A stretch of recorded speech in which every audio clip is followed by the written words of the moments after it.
Colin, this is an interesting diagram that you have here. Extremely interesting. You remember the question that we asked is why is it that we form part of the primates? There we have all the primates, they're not all of them, but here we have in the first line, we have in the column, we have the humans, there's chimps, gorillas, orangutans, monkeys and baboons, and then we go to all those, the questions whether it's yes or no. So we look at a list of characteristics or features here. We all of these that I've mentioned have a shortened snout and reduced nose. There you can see yes. In other words, a shortened snout and a reduced nose and a less reliance on the sense of smell is a characteristic of all primates. One of the reasons why we are primates. But we cannot do classification on one characteristic alone. Therefore, we continue with the list. Yeah, and this also gives you a list. If you are being asked to give a list of a few characteristics of primates, then you have it here. But you know, if we look at all those, and I'm quickly going to run through a few of them. Forward-facing eyes and stereoscopic vision. Color vision. All of us can do that. Loss of, I can't even see, whiskers. Yeah, we don't have whiskers. Yeah. Such as a cat or a dog have. And I'm not talking about the mustache. I'm talking about whiskers coming out of the cheeks that are sensitive, that we can walk in narrow passages and feel with the beards. Yeah. So yes, that is a difference. And maybe because you sit closer, maybe you can read there from that list. Yeah, we've got a relatively large brain, small, hairless ears. Remember, our ears are relatively small. We don't have hair on the ears. Go and look at your pets at home. They have hairs on their ears. We have facial mobility. We have facial expressions. A generalized dentition with 2 incisors, 1 canine, 2 premolars, and 3 molars at the top as well as the bottom.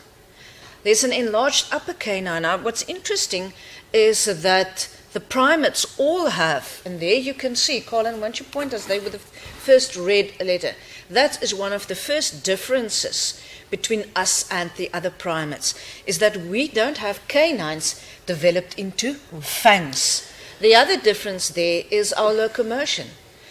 Quadrupedal locomotion, in other words, walking on all fours, shared by all of the primates. But we are different.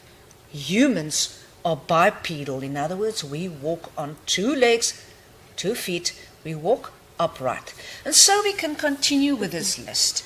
But there are, let's have a look at the summary that you made. And you know, what is so significant is to see that we share all of those characteristics with other apes. And the only thing that, or the only 2 things are the things that you mentioned. Yeah. We are bipedal, and we don't have enlarged canines. That's the only 2 things that distinguish us from all other primates. And remember, we all have large brains. And if we have larger brains than the other primates, it is because of our brain abilities, what we can do. We share 98.6, I think, % more or less of our DNA with the chimpanzees. That's very close family. Yeah, and coding DNA is 98%. Exactly.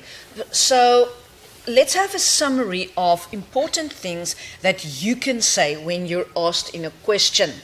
And hello to Tsomo as well. Tsomo Haskell. So let's see, why are we regarded as primates? And that man is really humans, all humans, right?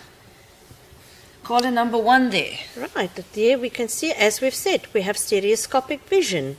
We look things at as solid objects because we have 3D, binocular vision, and we also have color vision like all other primates. We have rods and cones that makes it possible for us to see things in color. And we don't have claws. We say it's naked fingertips, which means we don't have claws.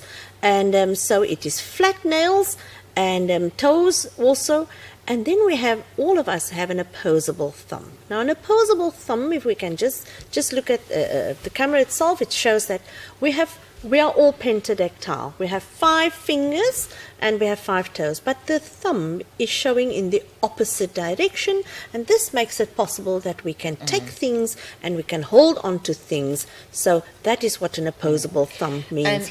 And if you look at the grip too, right? We have a grip and we have a precision grip. Just look at somebody doing needlework or working with fine tweezers. So or that you're being is able to write. being able to write. And we do know that other primates also use little tools and with their fine precision grip because they have this opposable thumb.